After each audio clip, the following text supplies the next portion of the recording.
एक राम नाम। परम शांति सुख निधान नित्य राम नाम। परम शांति सुख निधान नित्य राम राम। निराधार को आधार एक राम नाम। निराधार को आधार एक राम नाम। राम राम राम राम राम राम राम राम राम श्री राम राम राम। राम राम राम श्री राम राम राम। श्री राम राम राम। श्री राम राम राम। परम गोप्य परम इष्ट मंत्र राम नाम।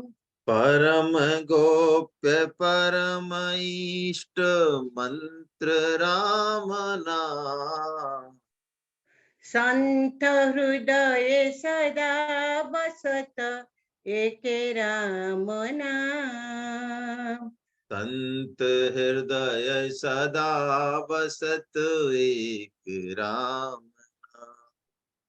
माता पिता बंधु सखा सबई राम नाम। माता पिता बंधु सखा सबहि राम नाम। भक्त जनर जीवन धन एक राम नाम। भक्त जनर जीवन धन एक राम नाम। राम राम राम राम राम राम राम राम राम श्री राम राम राम। राम राम राम राम राम राम। श्री राम राम राम। श्री राम राम राम। प्रेम मुदित मन से कहो राम राम राम राम राम राम श्री राम राम राम। प्रेम मुदित मन से कहो राम राम राम। श्री राम राम राम। श्री राम राम राम। राम राम राम राम राम राम राम राम राम श्री राम राम राम। राम राम राम। श्री राम राम राम। श्री राम राम राम। श्री राम राम राम। पाप कटे दुख मिटे लेके राम नाम। पाप कटे दुख मिटे लेके राम नाम। भव सागर सुखद नाम एक राम नाम। भव सागर सुखद नाम एक राम नाम। परम शांति सुख निधान नित्य राम नाम। परम शांति सुख निधान नित्य राम राम। निराधार को आधार एक राम नाम। निराधार को आधार एक राम नाम। राम राम राम श्री राम राम राम राम राम राम श्री राम राम राम राम राम राम श्री राम राम राम श्री राम राम राम श्री राम राम राम परम गोप्य परम इष्ट मंत्र राम नाम परम गोप्य परम इष्ट मंत्र राम नाम संत हृदय सदा वसत एक राम नाम संत हृदय सदा बसत एक राम नाम माता पिता बंधु सखा सबई राम नाम माता पिता बंधु सखा सब ही राम नाम भक्त जनर जीवन धन एक राम नाम भक्त जनर जीवन धन एक राम नाम राम राम राम राम राम राम राम राम राम श्री राम राम राम राम राम राम राम राम राम श्री राम राम राम श्री राम राम राम राम राम राम राम राम राम राम राम राम श्री राम राम राम राम राम राम श्री राम राम राम श्री राम राम राम श्री राम राम राम प्रेम मुदित मन से कहो राम राम राम श्री राम राम राम श्री राम राम राम प्रेम मुदित मन से कहो राम राम राम श्री राम राम राम श्री राम राम राम हरे कृष्ण। आइए मंगलाचरण कर लें।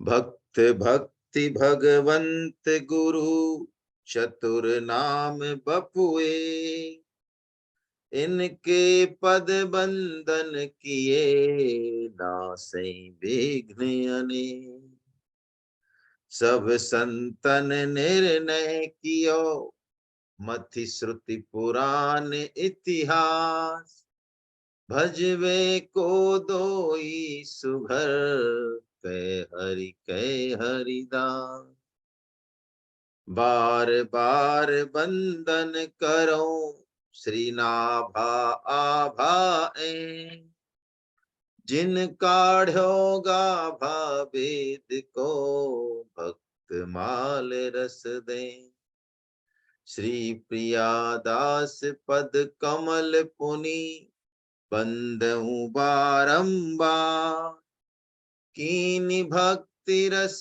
बोधनी टीका अति सुख सा चार जुगन में भक्त जिते तिनके पद की धूरी सर्वसु सिर धरि राखी हो मेरी जीवन मूरी प्रहलाद नारद पराशर पुंडरीक व्यासांबरीश शुक सौनक भीष्म दालभ्यान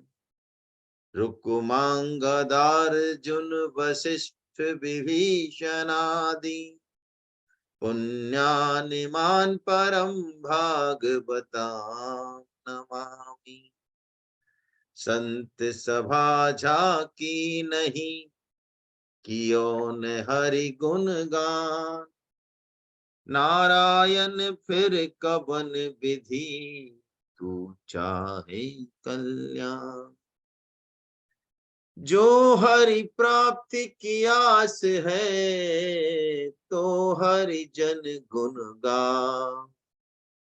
न तरु सुकृत भुंजे भी, जो जन्म जन्म पछता। भक्त दास संग्रह करे, कथन श्रवण अनुमोद। सो प्रभु प्यारो पुत्र, जो बैठे हर की गो। काम ही नार प्यार जिमी, लोभी ही प्रिय जिमी दाम। तिमि रघुनाथ निरंतरा, प्रिय लागे हूँ मोहेरा। बोलो बांके बिहारी लाल की जय। आप सभी भक्तजनों के चरणों में दंडवत प्रणाम।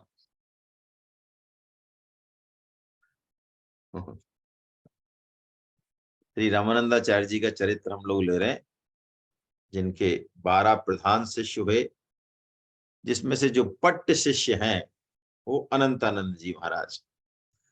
और अनंतानंद जी का जो छप्पे था पिछली बार हमने लिया, और उनकी महिमा में नाभाजी ने गाया छप्पे 37 कि श्री अनंतानंद पद परस के लोकपाल से ते भये।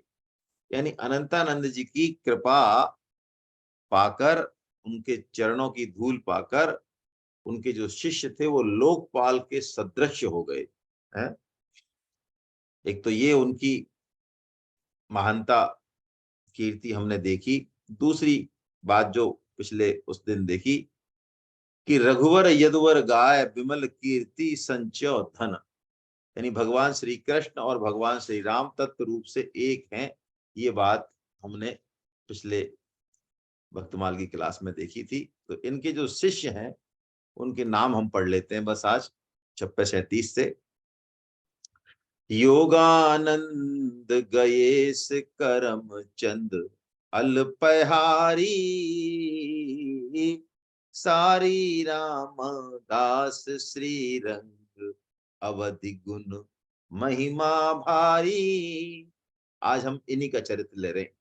अनंतानंद जी स्वयं जो है ब्रह्मा जी के अवतार हैं, और आज जो योगानंद जी का चरित्र हम ले रहे हैं ये कपिल देव जी के अवतार है। भगवान के जो महान भक्त हैं कपिल देव जी, उनके अवतार है। तो गुजरात के पास इनके पिताश्री मणिशंकर नाम के जो ब्राह्मण थे, वैदिक ब्राह्मण, उन्होंने भगवान सूर्य की आराधना की पुत्र की कामना से। तो भगवान सूर्य प्रसन्न हुए, उन्होंने एक दिव्य फल दिया कि आधा आधा तुम लोग खा लेना। ऐसा ही किया मणिशंकर जी ने। तो खुद भगवान कपिल, सांख्यों के जो आचार्य हैं, भगवान कपिल सांख्यों के 2 आचार्य हैं, महर्षि कपिल हैं, एक भगवान कपिल हैं, जिनका चरित्र भागवतम में आया है। वो भगवान कपिल हैं जिन्होंने अपनी माता देवहूति को उपदेश दिया है। दोनों में फर्क क्या है? हालांकि दुनिया में जो प्रचलित सांख्य योग है वो महर्षि कपिल का है, ज्यादातर लोग उसी को जानते हैं। लेकिन महर्षि कपिल के सांख्य योग को व्यासदेव जी महाराज ने जो अपना वेदांत दिया, सिद्धांत दिया, उससे उसका खंडन कर दिया हो। लेकिन सांख्य सबसे पुराना योग है, और गीता में भी सांख्य के शब्दों को लिया गया है, सांख्य की बात को लिया गया है, और हर योग में सांख्य की बात चलती है। सांख्य की एक बात का उत्तर नहीं दे पाता है बस, कि वो ईश्वर को नहीं मानता है ना। जबकि कपिल देव जी का जो सांख्य योग है भगवान कपिल का, वो भक्ति परक है। बस इतना सा हम समझते हैं। तो भगवान कपिल जब खुद ही आए, महर्षि कपिल भगवान पुत्र रूप में, तो ज्योतिषियों ने बताया कि इस बालक का जन्म तो मूल नक्षत्र में हुआ है। 1 साल तक जो है पिताजी को इसका मुंह नहीं देखना है, ऐसा मूल नक्षत्र वाले बालक के साथ। तो पिताश्री तीर्थ को चले गए। तो तीर्थ में पूरा किया, उसके बाद बालक की सुध ली उन्होंने। तो बालक जो है बड़ा दिव्य संस्कार वाला था, बड़ा ध्यान योगी था। घंटों घंटों दीपक की लौ से जो है ध्यान करता। तो लोग समझने लग गए कि ये कोई ध्यान योगी, और हमेशा आंखें बंद ही रखता, बहुत कम कभी खोलता, कोई छोटी अर्धनियमित। बाकी बहुत इलाज कराया लेकिन कुछ नहीं हुआ, आंखें हमेशा बंद ही रहती थी और ध्यान योग में रहता था। एक दिन क्या हुआ कि गांव के बाहर बगीचे में संतों की जमात आई। तो वहां इस बालक के माता पिता जो मणिशंकर हैं और बालक का नाम है यज्ञेश जी, ये गए संतों के दर्शन करने। तो संतों को देखकर इस बालक ने पहली बार अपने नेत्रों को पूरा खोला, है ना। तब से उसका जो है नेत्र उसके पूरे खुले। फिर इनके यज्ञोपवीत संस्कार हुआ, वेदाध्ययन वगैरह हुआ, और बड़े हुए ये। विवाह भी हुआ इनका यज्ञेश जी का एक अन्य कुब्ज ब्राह्मण की कन्या से। इनका योग में और ध्यान में बड़ा रुचि थी। इनकी सारी जो शास्त्रों से जो इनका जो भाव था वो यौगिक क्रियाओं पे ज्यादा था। तो इन्होंने 3 समाधियां लगाई लंबी लंबी, एक 13 महीने की, एक 8 महीने की, और एक 17 महीने की। तो खूब सारी इनको सिद्धियां भी मिल गई, है ना। और इनकी जो पत्नी थी वो बड़ी पतिव्रता थी। एक दिन क्या हुआ, ये गंगा जी के उस पार जा रहे थे, तो पत्नी ने ऐसे ही पूछ लिया कि भाई कब लौटेंगे, पूछते हैं ऐसे। तो इन्होंने ऐसे ही मजाक में जवाब दे दिया कि अब गंगा पार चले गए तो क्या लौटना है, वहां से क्या लौटेंगे अब, ऐसा कह के ये चले गए। और संयोग से क्या हुआ उस दिन कि वहां इनको कोई संत के यहाँ सत्संग हो गया, तो इनको आने की सुधि नहीं रही। ये सत्संग में वहां रुक गए और आए ही नहीं, है रात हो गई वहीं पे इनको। तो पत्नी ने इनके वचनों को, इतनी पत्नी व्रता थी, इनकी वचनों को प्रमाण मानकर तो उसने पति विरह में शरीर छोड़ दिया। और जब ये आए तो इन्होंने पत्नी को देखा तो प्राण चले गए। ओहो, ये क्या हुआ, अब क्या करें। बहुत उदास हुए, ये सारा घर लुटा दिया इन्होंने, बड़े खिन्न हो गए, क्योंकि पत्नी बड़ी प्राण प्रण से इनकी सेवा और संत सेवा में सहयोगी थी। बहुत उदास रहे पत्नी के बिना, बड़ा गहरा शोक हो गया इनको। तो एक दिन ये भगवान शंकर के, विश्वनाथ जी के दर्शन करने गए काशी में। तो भगवान शिव ने इनको साक्षात आज्ञा दी कि तुम शोक छोड़ दो और श्री रामानंदाचार्य जी के महाराज के यहाँ जाओ, वहां तुम्हारा कल्याण होगा। तो रामानंदाचार्य जी महाराज के यहाँ जब गए और सीधे पहुंच गए आश्रम में, तो रामानंदाचार्य जी महाराज, जैसा कि चर्चा हो चुकी है कि उनके कुटिया के गेट खुलते ही नहीं थे, पर्दा लगा रहता था, किसी की हिम्मत होती नहीं थी, बहुत मुश्किल से दर्शन होते थे उनके। लेकिन कल्याण सबका होता था यथा योग, जितना जैसी जिसकी पारमी है।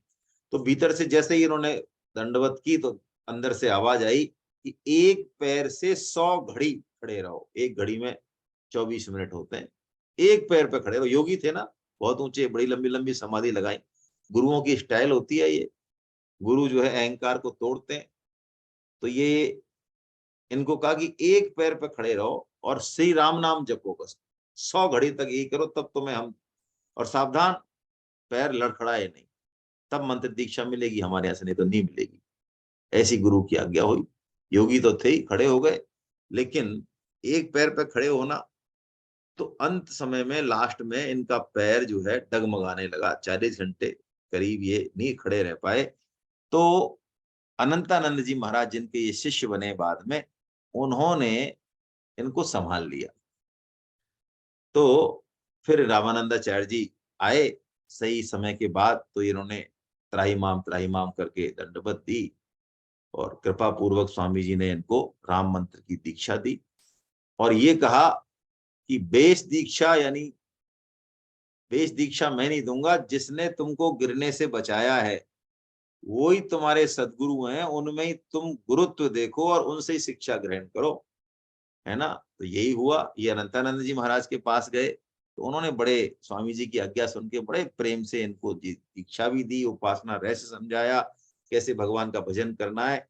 और स्वामी जी ने जो गीता, ब्रह्मसूत्र और उपनिषदों पे जो भाष्य लिखे थे रामानंदाचार्य जी महाराज ने, आनंद भाष्य बड़ा प्रसिद्ध है इनका, तो उसका भी इन्होंने उनको ज्ञान कराया।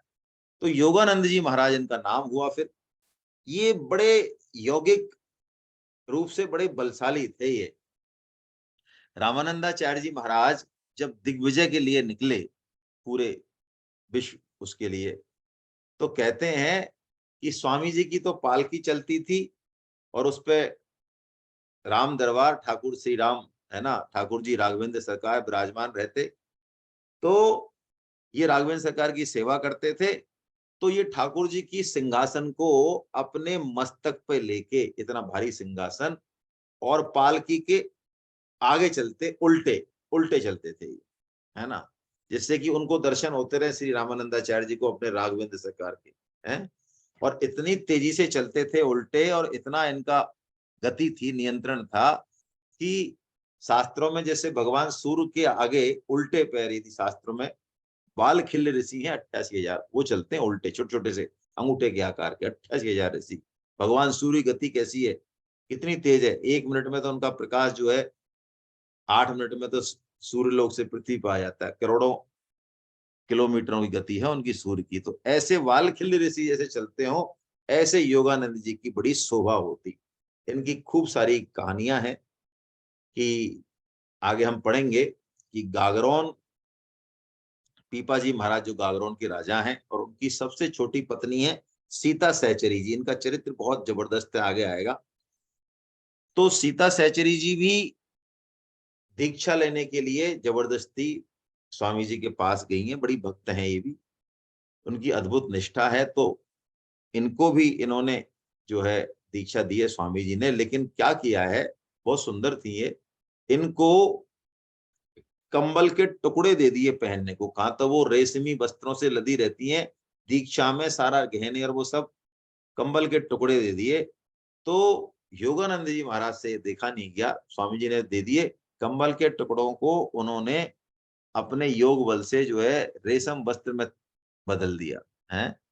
स्वामी जी भी उनके इस काम से बड़े प्रसन्न हुए कि देखो, मैं तो ठीक है, मैंने तो परीक्षा के लिए दिया था, बाकी ऐसे ही एक बार स्वामी जी जगन्नाथ क्षेत्र में गए, और वहां जगदीशपुरी में उन्होंने चंदन तालाब कोई है उसका जीर्णोद्धार कराया। रामानंदाचार्य जी महाराज ने चंदन तालाब का तो जीर्णोद्धार तो हो गया, लेकिन उसमें जल नहीं आया, जल था ही नहीं।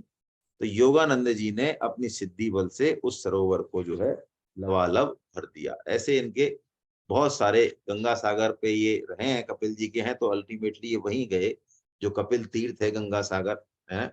और वहीं पे इन्होंने, जो कपिल देव भगवान का शिव विग्रह है, उसी में ही ये योग बल से उसी इस विग्रह में लीन हुए हैं जीवन के अंतिम दिनों में। और बहुत सारी इनके जीवन की सिद्धियां हैं। ऐसा इनका चरित्र है योग बल जी का। अब गणेश जी का चरित्र, ये भी अनंतानंद जी के शिष्य हैं, गणेश जी महाराज, इनका चरित्र हम लेते हैं। देखिए गणेश जी जो महाराज हैं, तो ये बड़े रमते जोगी थे। तो एक बार किसी गांव में ये बैठ गए, और एक ठूंठ, बिल्कुल इमली का पेड़ था, ठूंठ सूखा, उसके नीचे बैठ गए ये। और वो गांव में क्या था, एक सेवड़ा था, सिद्ध था, सिद्ध हुआ गांव था। सेवड़ा मतलब कोई जैनी साधु था। तो उसने क्या किया कि ये कहां से आ गया, वैष्णव ऐसा आपस में रहता था पहले। तो उस सेवड़े ने क्या किया, जो लोग आने जाने वाले थे उनको इकट्ठा कर लिया, और उनसे कहा, देखो भैया, ये बहुत तगड़े महात्मा हैं यहाँ जो बैठे हैं। अच्छा महाराज, क्या करने वाले हैं? अरे, ये इतने महात्मा हैं कि ये तपस्या करने बैठ गए तो मर जाएंगे, लेकिन ये उठेंगे नहीं जब तक कि ये ठूंठ इमली बिल्कुल हरे पेड़ में नहीं बदल जाए। ऐसे वो सबको सुना सुना के कहता।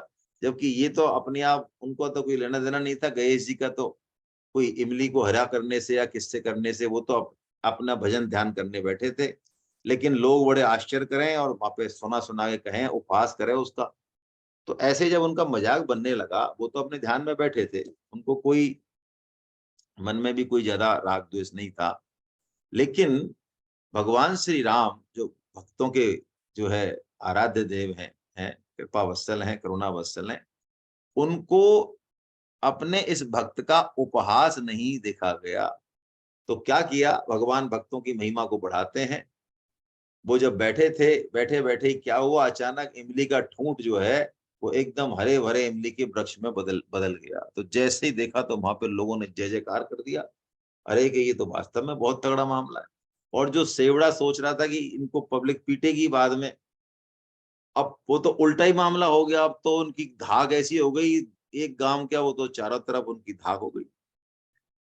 तो सेवड़े ने क्या किया, सिद्ध ने, उसने एक मूठ चला दी अपने गुरु से मिलके उन पर, जिससे कि वो खत्म हो जाए। ऐसी ईर्ष्या हो जाती है अध्यात्म के क्षेत्र में।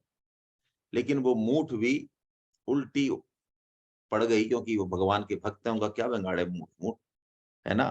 तो वो मूठ जो है उल्टा सेवड़े के गुरु ही मर गए। तब सेवड़ा वहां से भगा गुरु के आश्रम से और उनके चरणों में गिर गया और उनसे कहा, महाराज ये मेरे से तो बड़ी गलती हुई। तो गणेश जी ने, कोमल चित्त हैं, संत हैं, गणेश जी ने कोई उसको पूरी तरह माफ किया और भगवान से प्रार्थना की कि उनके गुरुदेव को भी जो है जीवित कर दिया जाए इस मूठ से जो मरे हैं। यही ऐसा ही हुआ। बड़ा उनका नाम, यश और कीर्ति हुई। तुलसीदास जी यही कहते हैं ना कि उमा संत की यही बड़ाई, मंद करत जो करई भलाई। जो संत के प्रति मंद भी करता है, यानी उनका नुकसान भी करता है, उसकी भी वो भलाई करते हैं। कैसे भलाई करते हैं? क्योंकि उनका स्वभाव ही ऐसा होता है। जैसे तुलसीदास जी ने उदाहरण दिया है, बंधु संत समान चित, हित अनहित नहीं कोई। अंजलि गत शुभ सुमन जिमि, सम सुगंध कर दोई। है, गीता में हमने गुणातीत के लक्षण पढ़े ना, मान अपमान यो तुल्य, निंदा आत्म संस्तुति। ऐसे होते हैं संत। कैसे होते हैं? कि जैसे हम फूल फूल को तोड़े तो एक हाथ तो तोड़ता है फूलों को, और एक हाथ जो है उसको एक हाथ में दूसरे हाथ में रखते हैं। तो तुलसीदास जी कह रहे हैं कि दोनों ही हाथों को फूल जो है समान रूप से सुगंधित करता है, उसके मन में ये द्वेष भाव नहीं होता है। ऐसे ही संतों में अपना हित अनित करने वालों के प्रति किसी तरह का कोई द्वेष भाव नहीं रहता है। ऐसा इनका चरित्र है। अब करमचंद जी का चरित्र जो है हम पढ़ते हैं। बड़ा अच्छा चरित्र है इनका, इनके ही भक्तों हैं ये भी। ये राजस्थान के देवासा नाम का एक गांव है, वहां का चरित्र है। वहां पे धनचंद नाम के एक वैश्य थे। तो जैसा नाम वैसा ही इनका काम। धनचंद, धन को इकट्ठा करते, खूब अपार संपत्ति थी, लेकिन खर्च बिल्कुल नहीं करते थे। और इनकी पत्नी जो थी वो संत सेवका थी, बहुत साधु सेविका थी, बड़ी उदार हृदय थी। तो वो खूब खर्च करती। तो इनके आपस में बिल्कुल ये खूब मना करते, इनका बिल्कुल भी सद्भाव नहीं था साधु संतों के प्रति, और वो खूब सेवा करती। अब इनका जो सद्भाव नहीं था साधु संतों के प्रति, उसका एक कारण भी था। क्या कारण था? कि इनके जो बच्चे होते वो प्राय महीना 2 महीना ऐसे इनके 3-4 बच्चे जो है गुजर गए। तो इनको संत सेवा बड़ी बेकार चीज लगती कि ये क्या संत सेवा है, हमारे घर में इतना दुख है, बच्चे मर रहे हैं, कुछ नहीं, बेकार है सब। तो ये करने नहीं देते। एक दिन क्या हुआ, एक पंडित जी आए ऐसे ही हैं। पंडित जी नास्तिक पंडित जी थे, नास्तिक ब्राह्मण। तो इन्होंने कहा, महाराज देखो हमारा इतना पैसा ये खर्च कर देती है, ये फालतू के इनको खिलाने साधु संतों को, है ना। तो उस पंडित ने कहा, बिल्कुल ठीक है, इन भिखमंगों की सेवा से तुम्हारा कुछ नहीं होगा, इसलिए तुम बिल्कुल ठीक हो, तुम्हारी पत्नी को समझाओ, है ना, इनके ऊपर फालतू का। और यदि तुमने, अभी तो बच्चे ही मरते हैं, यदि तुमने इन भिखमंगों को ऐसे इनको साधु संतों को खिलाना यदि जारी रखा तो तुम दोनों भी मौत के मुंह में समा जाओगे। ऐसा वो कह गए। तो उसके बाद से तो इनका जो है बड़ा और भी ज्यादा खींचतान चालू हो गई। लेकिन पत्नी भी पत्नी ही थी भाई, वो संत सेवा छोड़ती नहीं थी। अब उन्होंने ये कहा कि ठीक है भाई, अब की जो संतान होगी ना, यदि वो मर गई तो फिर मैं तेरे को संतान सहित शमशान में ले जाके और दोनों की चिता बना दूंगा एक साथ। ये ध्यान रखना, तू संत सेवा तो नहीं छोड़ रही है, लेकिन इस बार तू मेरा वचन सुन ले। अब क्या भगवान की लीला है। और जो बच्चे होते वो तो महीने 2 महीने तो भी जीते।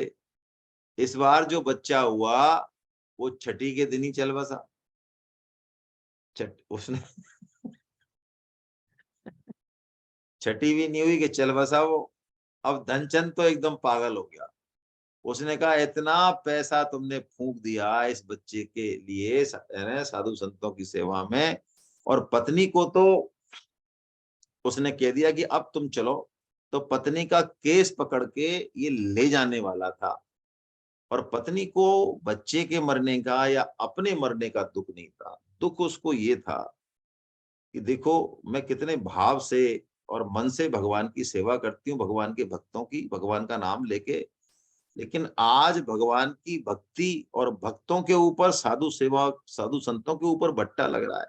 इतने सारे लोग गांव के देख रहे हैं, ये नाम पूरी जगह बात फैल गई, कितना भगवान की उस पर बट्टा लग रहा है। मैं, मेरा मन तन जाए तो जाए, लेकिन ये भगवान की बात जो है विरक्त, वो बड़ी आर्त भाव से बड़ी विकल हो गई और भगवान से प्रार्थना करने लगी। उधर धनचंद जी बिल्कुल गुस्से में आग बबूला हो रहे थे कि तुम फालतू का नाटक छोड़ो, अभी तुमको फूंक के आता हूं सबको। इतने में क्या हुआ, स्वामी अनंतानंद जी महाराज उस गांव के बाहर आके रुके। तो एक आदमी दौड़ता हुआ है, अभी ये भक्ता थी कि अनंतानंद जी महाराज स्वामी रामानंदाचार्य जी के जो पट्ट शिष्य हैं वो गांव के बाहर आए हुए हैं और अभी वहीं रुकेंगे। हो सकता है कि भगवान ने कोई ऐसा संयोग बनाया है, तो तुम एक बार जो है उनसे उनके दर्शन करो, वो हो सकता है कुछ कर दे, है ना। तो ये गई दौड़ के पत्नी पति से कैसे भी कर करा के और जाके उनके चरणों में गिर पड़ी। उन्होंने कहा महाराज अब आपको कुछ न कुछ करना पड़ेगा। तो अनंतानंद जी महाराज समझ गए कि बहुत भाव वाली है, भक्त है। आए, धनचंद जी के घर पे आए और इनके पास संतों का चरणोदक था, संतों के चरण से। तो चरणोदक उन्होंने मृतक बालक के मुख में डाला और संत भगवान की जो है तो जय घोष किया। तो जय घोष जैसे ही किया तो बालक जो है जीवित हो गया है। सारा गांव इकट्ठा हो गया और धनचंद तो बिल्कुल बालक को जीवित देख के नतमस्तक हो गया, वो तो बिल्कुल। और इसी बालक का नाम रखा गया करमचंद, जिसका चरित्र हम लेने वाले। और उस करमचंद को अनंतानंद जी महाराज के हाथों से कैसा बालक होगा, वहीं उन्होंने कंठी बांध दी। वो 6 दिन के बालक की कंठी बंध गई है, और वहीं उसकी दीक्षा कर दी उन्होंने। तो 6 दिन के बालक की भैया मौत का क्या भरोसा, वहीं श्री राम नाम की दीक्षा दे दी उसको और वहीं कंठी बांध दी है।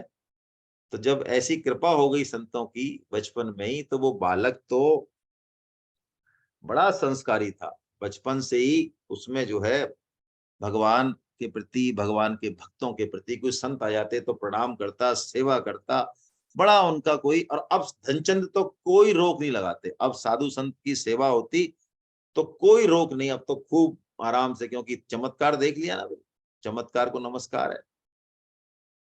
लेकिन फिर भी जो कंजूसी की आदत होती है वो जाती नहीं है। तो जितना इनकी पत्नी और ये करमचंद जितने खुले हाथ से सेवा करते, धनचंद अभी भी नहीं करता, मना तो नहीं करता, लेकिन कसम कस्सी उसकी चलती रहती है। तो एक दिन क्या हुआ, कपड़े की दुकान थी इनके धनचंद जी के। तो धनचंद जी थे नहीं, करमचंद थोड़े बड़े हो गए। तो करमचंद जी बैठे हुए थे, संत सेवी थे। तो संतों की एक टोली आती है और संतों की टोली का जो महंत था वो करमचंद जी के पास आया कि देखो महाराज, हम लोग जा रहे अमरनाथ, और अमरनाथ में रहती है ठंड, और हमारे पास कपड़े की व्यवस्था पूरी नहीं है। यदि आप चाहो तो, जबरदस्ती नहीं है, आप चाहो तो पुण्य के भागी बनो, है ना, आप कर सकते हो, आपकी क्षमता हो तो, है ना, आपसे निवेदन है हमारा। तो करमचंद जी ने कहा बिल्कुल महाराज, ये तो बड़ा उपकार है आपका जो आप हमें, है ना, मौका दे रहे हो। तो बढ़िया से बढ़िया कंबल जो है लेके उन्होंने, और बढ़िया बढ़िया कंबल, जितने भी साधु थे 8-10, वो कंबल उन्होंने उन सब साधुओं को जो है कंबल दे दिए। और वो कंबल लेके साधु जो है जयकारा लगाते हुए चले। तो जब वो जा रहे थे तो रास्ते में धनचंद जी आ रहे थे उधर से, छोटा सा तो गांव था। तो उन्होंने देखा यार ये कंबल तो हमारे हमारी दुकान के लग रहे हैं। तो उन्होंने कहा भैया ये कंबल तुम कितने खांसे लाए हो और कितने के लाए हो। उन्होंने कहा भाई साहब हमें पता नहीं कितने के, हमारा क्या लेना देना है। अरे कि तुम लाए खांसे यार, ये कंबल तो ऐसा लग रहा है कि। उन्होंने कहा साहब एक बहुत ही सज्जन पुरुष मिले हमें, है तो बच्चा है, लेकिन बच्चा क्या है, वो तो वृद्धों का भी वृद्ध है साहब, है ना। तो वो समझ गए तो हमारी दुकान से ही ले आए बट्टे, तो उनको वापस ले आए वो। उनको उनको तुम बच्चों को यार तुम बहला फुसला के जो है ना, ये तुम साधु संतों का मामला बड़ा ठीक है, इच्छा से दे तो ठीक है, तुम बहला फुसला के इतने सारे कंबल जो है हमारे आप ले आए हो। तो जैसे ही उनको वो लाए कंबल, तो करमचंद जी ने देखा तो दौड़ के संतों के चरणों में गिर पड़े और उन्होंने पिताजी से कहा, पिताजी आप ये क्या किया है? अरे कि तूने क्या किया यार, इतने सारे कंबल, एक दो दे देता तो ठीक था, सारे सारे साधुओं को सारे कंबल दे दिए तूने यार। तो उसने कहा, पिताजी आपको कमाल है, पहले आप अपनी दुकान के कंबलों को तो चेक करो। आपने इतनी साधुओं के साथ अभद्रता कर दी, इनको जो अमरनाथ की यात्रा पे जा रहे हैं, इनको कंबलों के चक्कर में आप वापस ले आए। तो उन्होंने कहा, ये तुम्हारे यहाँ के कंबल नहीं है क्या? अरे कि कहीं के भी कंबल हो, आपके कंबलों को आप चेक तो करो कि आपकी दुकान से गए हैं कि कितने गए हैं, आपको तो पूरी आइडिया है कहाँ से कैसे है। तो यही हुआ। तो वास्तव में जब करमचंद जी, वो धर्मचंद जी महाराज जब गए अंदर, तो दुकान के जो कंबल थे वो एज इट इज उनको मिले। वाह साहब। अब वो इधर देखें बाहर देखें तो अब करमचंद जी ने कहा कि अब उनसे माफी मांगी, सबके चरणों में गिर गए कि महाराज बड़ी है ना, आप माफ करें, हमें माफ करें जो है। और अब आप गए, संत चले गए। तो अब कुछ दिनों के बाद माता और पिता दोनों जो है चल दिए। तो अब करमचंद जी बिल्कुल छुट्टे हो गए। अब संपत्ति तो खूब थी, संत सेवा होने लगी, लेकिन इनकी क्या शादी हो गई। शादी कर ली और शादी के बाद माता पिता चले गए तो अब पत्नी आ गई। वो पत्नी भी पिताजी की तरह ही थी, वो भी नहीं करने दे अब संत सेवा। अब वो जम के बैठ गई उस धन पे। ये भगवान की लीला बड़ी विचित्र है, लेकिन क्या करें। अब ऐसे ही एक दिन क्या हुआ कि संतों की जमात आई, बड़ी लंबी चौड़ी जमात थी। तो इन्होंने रोक लिया और बड़ी उनकी सारी भोजन आदि की सब व्यवस्था करने लगे। तो पत्नी को बड़ा बुरा लगा कि तुम साधु सेवा करो, दो चार आदमी को ठीक है, ये पूरे तुम्हें 150 की 200 की बारात और इनको जो है छुट्टा जो है सबको पहना रहे हो, खिला रहे हो, खिलाई, ये क्या, ऐसे थोड़ी होता है। तब इन्होंने कहा कि देख भाई, है तू क्या समझ रही है, हम इनको दे रहे हैं कि ये हमको दे रहे हैं? तेरे दिमाग में क्या है, तेरे को बताऊं मैं संत कृपा क्या होती है? कि तुलसी पंचन के पिए घटे न सरतानी, धर्म किए धन ना घटे, जो सहाय रघुवीर। कि हमें तो मौका मिल रहा है, तुझे क्या पता है, एक कण मात्र भी हम नहीं दे सकते इनको, एक कण मात्र भी, इतनी हमारी हिम्मत नहीं है। लेकिन उसको कब विश्वास हो पत्नी को। तो आखिर में भगवान का ध्यान किया उसने। तो एक आकाश से एक दिव्य पुरुष आया और दिव्य पुरुष उनके देखते ही देखते एक जड़ रूप में बदल गया, एक पहाड़ रूप में बदल गया।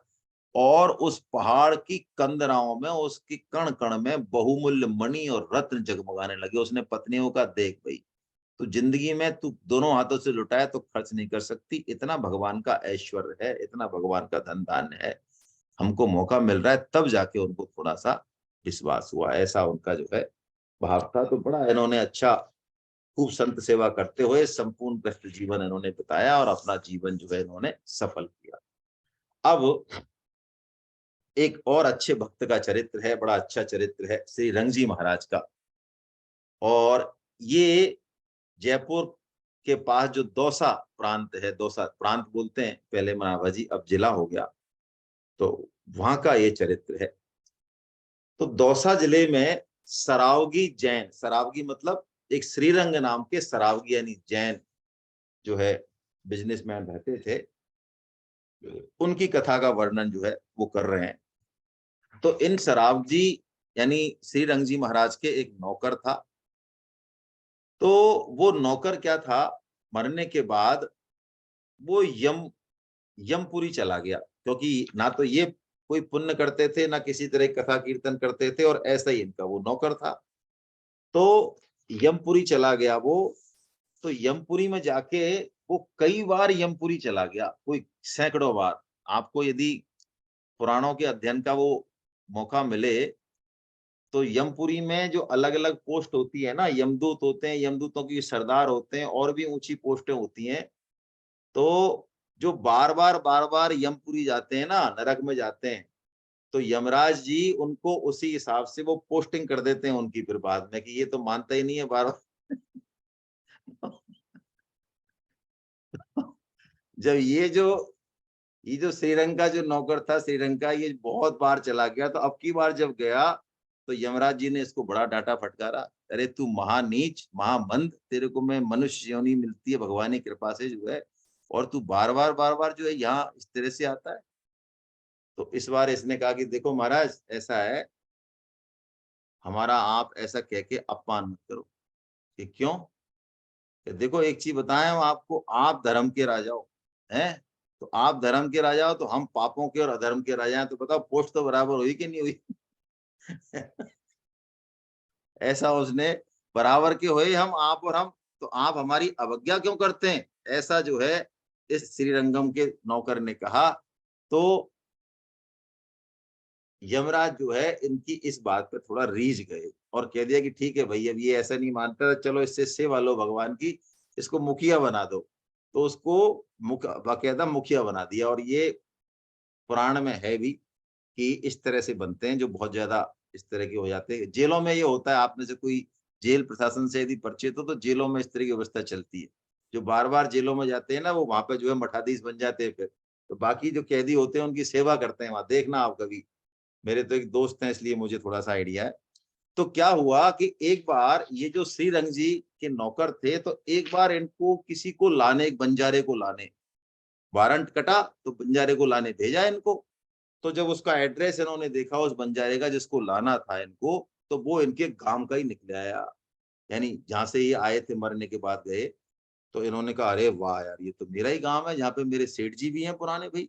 वो श्रीरंग जी जो हमारे सेठ जी थे, तो वो भी हैं। तो वो जब गया तो उन्होंने सोचा, ये सेठ जी महाराज जो है ना, ये ऐसे मानते नहीं है, उल्टे सीधे काम करते हैं। तो आज मैं आया हूं तो मैंने इनका नमक खाया है भाई। तो मैं यमदूत बन गया, ठीक बात है, लेकिन आज मेरी ड्यूटी है नमक की, है ना, कि इनको थोड़ी चेतावनी देता चलूंगा आज। नहीं तो ये क्या है कि जिस तरह के कर्म अभी कर रहे हैं, तो ये रौरव नरक भोगेंगे।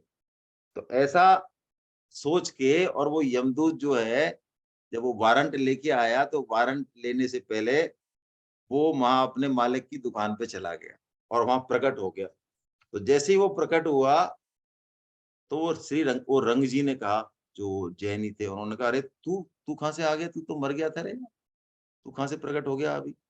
उन्होंने कहा देखो हम मर गए थे, वो बात तो सब सही है, और हम जो है इस समय बड़ी ऊंची पोस्ट पे हैं, हमारे पास वारंट है, देखो ये बंजारे का, इसी गांव का बंजारा है ना, अभी उसका वारंट है हमारे पास। अभी थोड़ी देर में वो हम लेके जाएंगे उसको, किस तरह लेके जाते हैं तुम देखना। उसने कहा अरे वो कैसे ले जाएगा भाई? वो तो अभी अभी मेरे से सामान लेके गया है दुकान से, अभी तो एकदम स्वस्थ था, बैलों को लेके सामान लेके गया है वो तो अभी अभी। उससे कहा तू वारंट कहाँ से लाया है? उन्होंने कहा देखो मैं सही कह रहा हूँ, मैं उसको लेके जाऊंगा, आप नहीं मानते तो चलो मैं आपको दिखा देता हूँ। और आपको मैं ये चेतावनी देने आया हूँ, उसने अपने मालिक को कहा, क्योंकि मैंने आपका नमक खाया है महाराज, इसलिए मैं आपको चेतावनी देने आया हूँ कि आप थोड़ा सा धर्म कर्म करो, भगवान की तरफ चलो, नहीं तो आपकी भी ऐसी ही दुर्दशा होगी। तो वो श्रीरंगम जी थे, उनको बड़ा आश्चर्य हुआ। तो उन्होंने कहा यार चलते तो हैं, देखते हैं ये जो कह रहा है कि चलो आप उस बंजारे के घर पे देखना वो मेरा चमत्कार। तो श्रीरंगम जी गए। तो यही हुआ वास्तव में कि जैसे ही वो श्रीरंगम जी गए, तो वो बंजारा क्या कर रहा था, वो गया था इनके यहाँ से माल लेके। तो माल लेके जब गया तो बैलों को वो कुछ खिला रहा था। तो बैलों को जब वो खिला रहा था, तो बैल थोड़ा हड़क रहा था, वो खली भूसे जो चरा रहा था तो हड़क रहे थे बैल बारंबार। तो बंजारे ने एक हाथ मारा बैल पर, और ये जो यमदूत थे, यमदूत महाराज, ये बैल की सींग पे बैठ गए हैं।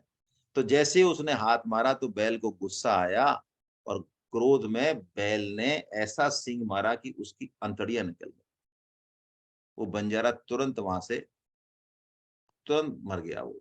और उसको लेके जो है, ये यमदूत जी उसके सूक्ष्म शरीर और कारण शरीर दोनों को लेके चले। तो बस जैसे ये सीन देखा, तो श्री रंगम जी को तो पूरी गीता समझ में आ गई एक बार में ही है। सदा नगारा कूच का, और बाजत आठोया, रही मन या जग आय के, को करी रहा मुकाम। को करी रहा यानी कौन रुकने वाला है? कौन रोकने वाला है? आया है सो जाएगा।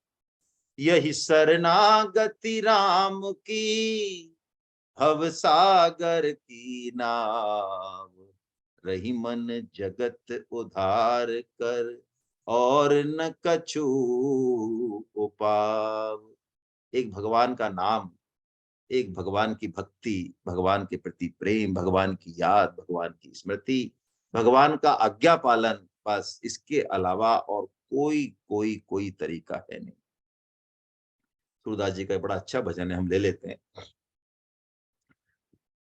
भजन बिनु बैल बिराने भई हो, भजन बिनु बैल बिराने भई हो। बैल की योनि मिलेगी, पशु की योनि मिलेगी।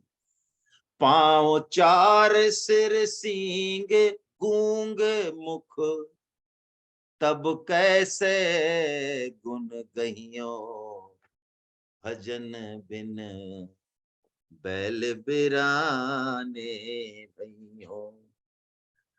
चार पहर दिन चरत फिरत बन, तउन पेट अघई हो, भजन बिन बैल बिराने भई हो। टूटे कंध और फूटी नाकन, कौलो धो भुस खई हो, और शीत घाम घन विपत्ति बहुत विधि, भार तरे मर जइयो। ये भजन जो है हम गाते तो ऐसा ही लगता है, लेकिन एक सच्ची घटना बताऊं, हालांकि आजकल शहरों में गाय भैंस तो नहीं रहती हैं, लेकिन कुछ लोग रखते हैं, तो हम जहाँ रहते हैं तो पिछली सर्दी में ऐसा हुआ कि इतनी तेज सर्दियां पड़ती हैं, अभी चालू हुई हैं, अपने यहाँ भी हो गई हैं बस, कि वास्तव में पशु अपनी व्यथा किससे कहे। हमारे पड़ोस में रात को नींद खुली तो पता चला वो भैंस को अंदर बांधना और उस पे कुछ भी जो बोरी वगैरह डालते हैं, कपड़ा डालते हैं, वो बांधना भूल गए। तो अब भैंस जो है और वो चले गए कहीं। अब वो कितना परेशान है, किससे कहे, बस रैंक रही है बुरी तरीके से है। पशु मतलब ये मनुष्य योनि में कितनी हमको भगवान ने कितनी अपार करुणा है। ये अपार करुणा के कारण ही हमारी फूट गई, हमें कुछ दिखता नहीं है। जब करुणा अपार हो जाती है तो कोई लॉजिक समझ में नहीं आता, क्योंकि भगवान बिना लॉजिक के, तुलसीदास जी कहते हैं ना, अहेतु की कृपा है। तो अहेतु की कृपा जब होती है तो वो हमारे लॉजिक को अंधा कर देती है। हमें लगता है अरे तो भगवान ऐसा क्यों नहीं किया, हमारे संग ऐसा क्यों। इतनी करुणा कृपा है कि उसका एक अंश भी हम महसूस कर ले तो फिर भजन, तो भजन क्या मतलब अपने आप रोम रोम से भजन निकलेगा। फिर संभव ही नहीं है कि भजन ना हो हमारा, है ना। ये कृपा योग है। हरि संतन को कहियो न मानत, कियो आपनो पहियो, और सूरदास भगवंत भजन बिनु, मिथ्या जन्म गवैयो, भजन बिनु बैल बिराने भइयो, भजन बिनु बैल बिराने भइयो। ऐसा जो है, तो श्री रंग जी महाराज को देखो, एक भगवान श्री कृष्ण को तो 18 अध्याय सुनाने पड़े अर्जुन को, तब भी उनको जो है अंत में धक्का ही देना पड़ा कि भैया बता। तब अर्जुन की हमारी तरह मुंडी हिली कि हाँ हाँ। तो यहाँ श्रीरंगम जी को यमदूत ने इतने से चुटकी में ही बस कर दिया कल्याण उनका। श्रीरंगम जी सारे भूल गए धंधे और भगवान के भजन में लग गए, बिल्कुल भगवान के भक्त हो गए। डर के हो, देखिए भगवान की कैसी कृपा है। भागवतम में कहते हैं नारद जी युधिष्ठिर से, अरे युधिष्ठिर, भगवान में चाहे भय से लगे, चाहे बैर से लगे, चाहे द्वेष से लगे, चाहे प्रेम से लगे, कैसे भी भगवान में मन चला जाए बस, है ना। द्वेषात भयात कंसात, है ना, स्नेहात भयम, कैसे भी किसी भी संबंध से भगवान में मन लग जाए। भगवान सच्चिदानंद घन है, कल्याण घन है, तो हमारा कल्याण ही होगा। कंस 24 घंटे कहते हैं भगवान श्री कृष्ण का ध्यान करने लग गया। क्यों? सारे राक्षस मार दिए, पता कुछ चल नहीं रहा है, और कृष्ण भगवान चढ़ आए, रंगशाला तक आ गए। तो रात और दिन कंस को कृष्ण का ही चिंतन है, उनको काल रूप में दिख रहे हैं। यहाँ तक कि कहते हैं, लिखा हुआ है महाभारत में, कि भोजन जो आता है तो भोजन की थाली में और भोजन के पदार्थों में कंस को जो है श्री कृष्ण दिखते हैं, वो भोजन की थाली को फेंक देता है। यहाँ तक कि बंद कमरे में भी, जहां बिल्कुल सुरक्षा गार्ड है, वहां की दीवालों में जो है भगवान कृष्ण दिखते हैं, और गदा लेके वो दीवालों को फोड़ने लग जाता है महल की। यानी रात और दिन उसको भगवान श्री कृष्ण दिखाई दे रहे हैं। तो क्या लगता है, कल्याण में फिर कसर रहेगी? हैं? कभी नहीं, कभी नहीं। भगवान तो चाहे कृष्ण रूप में हो, चाहे राम रूप में हो, जो उनके सन्मुख हैं, जो उनको स्मरण कर रहे हैं, चाहे वो किसी भी योनि में, किसी भी भाव के हों, उनको भगवान गति देते हैं। तो ऐसे श्री रंग जी का इन्होंने उद्धार किया। अब देखिए, भक्त जब कोई बन जाता है ना, तो भक्त बन जाता है तो भक्त के पास सब आते हैं। ये श्रीरंग जी के घर में क्या है, इनका एक पुत्र था, उसको एक प्रेत दिखाई देता था।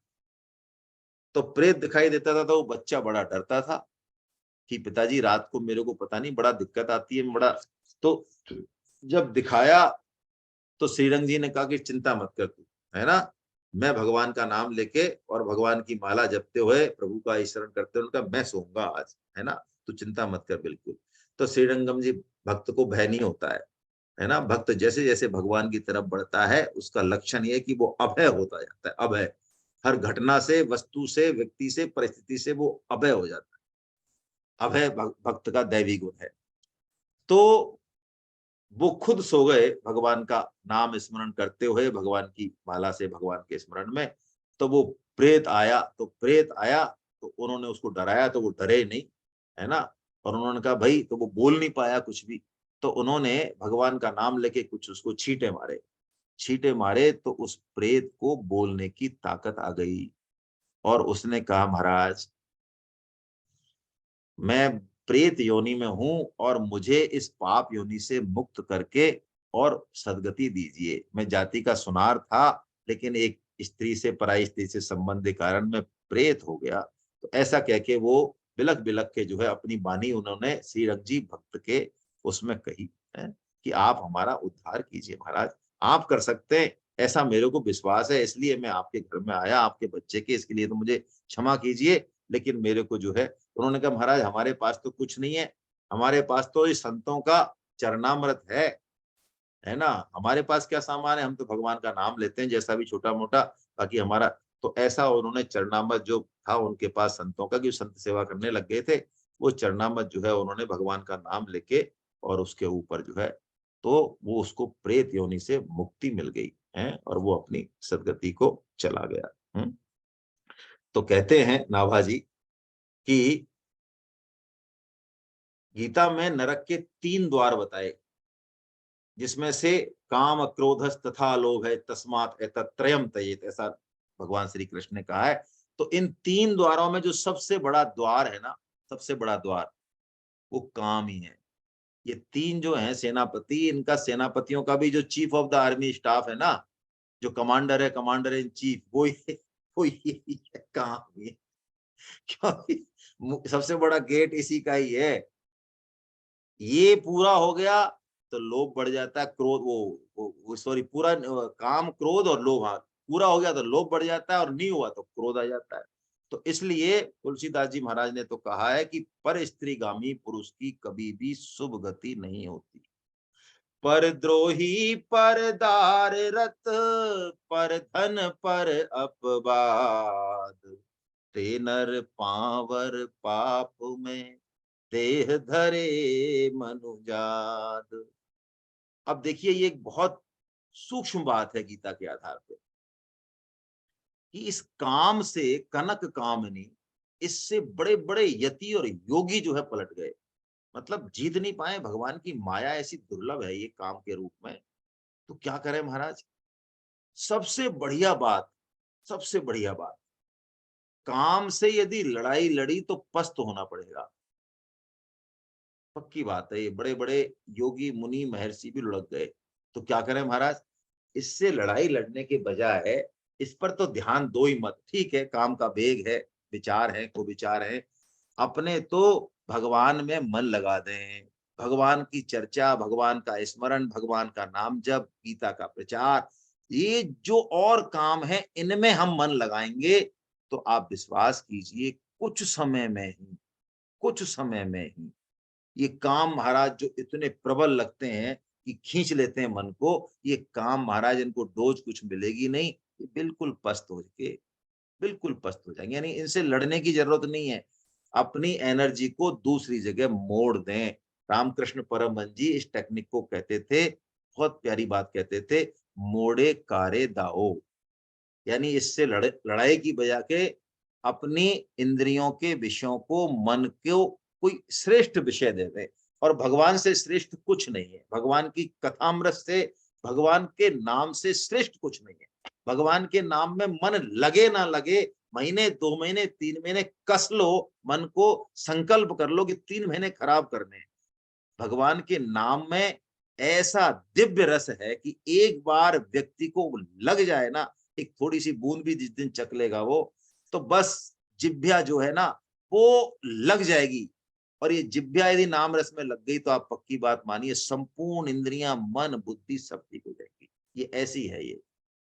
चैतन्य महाप्रभु जी जब नित्य शौच को जाते थे तो अपनी जिभ्या को उनको पकड़ना पड़ता था लोक शिक्षण के लिए। क्यों? क्योंकि उनकी जिभ्या, ऐसा हो ही नहीं सकता है कि राम नाम ना रटे। छोड़ दी यदि चीज हाथ से पकड़ के तो राम राम राम राम राम राम राम राम करने लग जाएगी। तो शौच के टाइम वो जिभ्या को एक हाथ से पकड़ते थे, ऐसा जो है शास्त्रों में आया है। यानी काम से लड़ने का एक ही उपाय, राम की शरण में चले जाना है।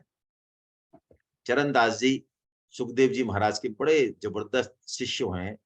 और कैसे शिष्य हैं इनका चरित्र आएगा जब देखेंगे। सुखदेव जी महाराज जो हजारों साल पहले हुए, उन्होंने साक्षात शरीर से प्रकट होके चरणदास जी महाराज को, जयपुर में चरणदास जी का मंदिर है ना मालीनगर में, चरणदास जी महाराज को अपना शिष्य बनाया और उनको श्रीमद् भागवतम सुनाई।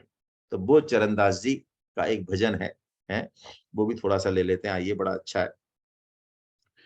अरे नर पर नारी मत तक रे, अरे नर पर नारी मत तक रे।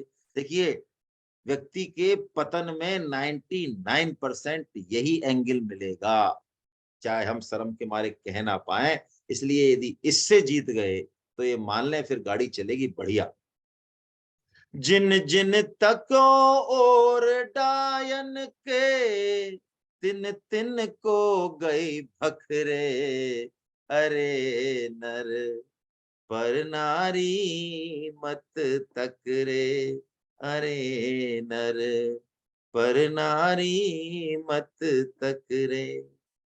खान नरक की अति दुखदाई, 84 भरमावे। देखिए, कोई ऐसा नहीं समझे यहाँ स्त्री नारी की बुराई की गई है, ना ना बिल्कुल नहीं।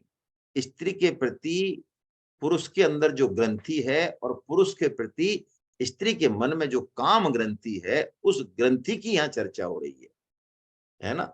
यहाँ पे स्त्री के शब्द आ रहा है तो उसी को पुरुष के परिप्रेक्ष्य में भी समझ लेना चाहिए, बात तो एक ही है।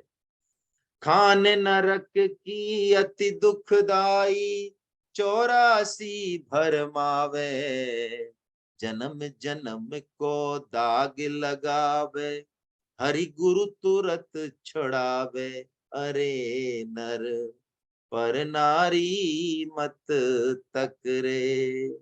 जिन जिन तक्यो और डायन के, तिन तिन को गई भखरे, अरे नर पर नारी मत तक रे। जग फिर फिरी महिमा को खोवे, राखे तन मन मैला, चरण दास सुखदेव चितावे, सुमिरो राम सुहेला, चरण दास सुखदेव चितावे, सुमिरो राम सुहेला, अरे नर पर नारी मत तकरे। देवी संजीवी तो यही कहते हैं, जो आपन चाहे कल्याणा, सुजस सुमति शुभ गति सुख नाना है।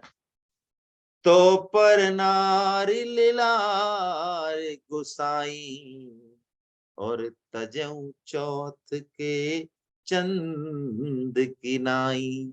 हमारे मन में ये काम भाव नहीं होना चाहिए। इसके लिए जैसा कि बताया संतों ने, संतों का संग करें, भगवान नाम का संग करें। काम का एक साइंटिफिक विश्लेषण ये भी है कि यदि हमने अपने आप को अकेला छोड़ा, मन को अकेला छोड़ा, या ऐसा इसको डोज दी सोशल मीडिया की इधर उधर की, तो आप पक्की बात मानिए, एक तरफ से हम इस राक्षस को बलवान बना रहे हैं, और फिर हम ये कहें कि हम तो नहीं लड़ पा रहे हैं या जीत पा रहे हैं, तो ये हमारी मूर्खता ही है। हम संतों का सहारा लें, ग्रंथों का सहारा लें, भगवान का सहारा लें, उनके नाम का सहारा लें, तो फिर कोई दिक्कत नहीं। भगवान ने कह दिया ना गीता में कि ये मेरी माया माया ही है, ये मेरी माया दुरत्या है। दुरत्या मतलब अच्छे अच्छों को पलटा मार देती है ये, बड़े बड़े योगी मुनि महर्षि सब। लेकिन लेकिन मामेव ये प्रपद्यन्ते, माया में ताम तरन्ति ते। उपाय भी बता रहे भगवान, केवल और केवल यदि मेरी शरण में आ गया, वो माया को पार कर जाए। है जो माया बड़े बड़े योगी महर्षियों को चक्कर में डालती है, भगवान के भक्तों के आगे उत्तर हिम्मत नहीं है उसकी। ऐसा जो है सभी शास्त्रों ने गाया है मुक्त कंठ से। तो हम उन्हीं की शरण ग्रहण करें, अपने साधन की शरण नहीं लें। अभिमान आता है, साधन करना है, पूरा करना है, साधन तो करना ही है, साधन ही तो करने के लिए मनुष्य जन्म मिला है, लेकिन साधन का अभिमान नहीं करना है। अभिमान तो बस एक ही करना है। अभिमान यदि है तो एक अभिमान जीवन में रहे, बाकी सारे अभिमान खत्म हो जाए। है अस अभिमान जाए जन भौरे, मैं सेवक रघुपति पति मोरे। बस ये अभिमान तो हो मन में, है कि राम जी हमारे हैं और हम राम जी के पास, बाकी कोई अभिमान ना हो। ये अभिमान सबको खा जाएगा, और यही काम को भी लड़ने का यही एक तरीका है। कितना समय हो गया? हाँ, समय हो गया। हरे कृष्णा हरे कृष्णा हरे कृष्णा। अगली बार हम श्री कृष्ण पयहारी जी महाराज, जो बड़ा लंबा चरित्र है पयहारी जी का, और ये जो नाभा जी की भक्तमाल और इसकी जो टीका प्रकट हुई है, इससे भी उनका बड़ा जबरदस्त संबंध है। जयपुर से भी संबंध है गलता जी से। पयहारी जी का चरित्र लेंगे। आज बस इतना ही। किसी के मन में कोई बात हो तो हम कर लें, नहीं तो ठीक है। एक तो हाँ, राधेश्याम छिपी साहब कुछ पूछना चाह रहे हैं। एक तो मेरा आप सबसे निवेदन है कि गीता क्लास के रजिस्ट्रेशन शुरू हो गए हैं, आप खुद भी रजिस्ट्रेशन करें और दूसरों को भी कराएं, है ना। हमारा मुख्य ध्येय जो है गीता प्रचार, हमारा पहला ए से लेके जेड तक का काम गीता प्रचार मुख्यता पे है बस। जी डॉक्टर साहब। सर वो इसे आज के से संबंधित नहीं है। गीता हम्म अध्याय 18 में जब कंप्लीट हुआ 78वें श्लोक में श्री के वर्णन में अपने इसमें जीवन संगीत में हम्म लास्ट पेज पर लक्ष्मी जी के 4 सूत्र बताए हैं। हम्म तो धर्म अग्नि नृप चोर, हम्म। ये अग्नि सर क्या है? देखिए, ब्राह्मण गौ अग्नि, है ना, तो इनका एक ही इनकी वो मानी गई है ना। और जब सृष्टि क्रम में लक्ष्मी जी की अग्रजा है गौ। आप देखिएगा भागवतम उठा के, जब समुद्र मंथन होता है तो पहले गौ प्रकट होती है ना। गौ माता आती है तो लक्ष्मी आएगी श्री रूप में, ऐसा भी मान सकते हैं संकेत रूप से। यानी हम गौ सेवा करें सभी, तभी हमको लक्ष्मी जी मिलेंगी। और लक्ष्मी जी के दो रूप हैं, एक तो श्री रूप है जो ऐश्वर्य है उनका, है अन्नपूर्णा है जो हम सबके लिए आवश्यक हैं, सारी आवश्यकताओं के लिए। जो नारायण के साथ रहती हैं वो लक्ष्मी श्री रूप में, है ना। और जब वो नारायण के विहीन है, नारायण के बिना है, तो वो फिर लक्ष्मी है जो कि उल्लू पे बैठ के आती है, जो मदांध कर देती है धन धन के उससे। जिम प्रति प्रभुता पाए काहे मत नहीं, जो प्रभुता है वो जो वो श्री रूप नहीं है, है ना। तो गीता में लक्ष्मी जी के उसी रूप का वर्णन है, और इनकी गोत्र इनकी चारों का एक ही माना गया है, ऐसा है ये, है ना। चलिए आप लोग हैं, हाँ कोई नहीं। अब हम लोग कोई उससे संबंधित कोई किसी का प्रश्न हो गीता क्लास के रजिस्ट्रेशन संबंधित, तो वेबसाइट से कराएं आप। कोई समस्या हो तो महावीर बंसल साहब से चर्चा कर लें, लेकिन कराते रहें रजिस्ट्रेशन, गीता प्रचार करते रहें, ठीक है ना। हरे कृष्ण हरे कृष्ण। गोविंद जय जय गोपाल जय जय, गोपाल जय जय, राधा रमन हरि गोविंद जय जय,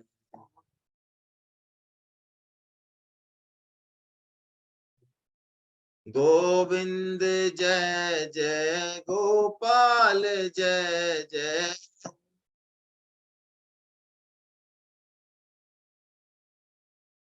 राधा रमन हरि गोविंद जय जय।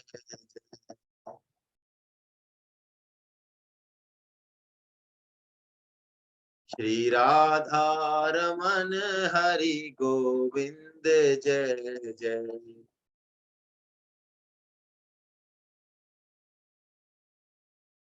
नाम संकीर्तनम यस्य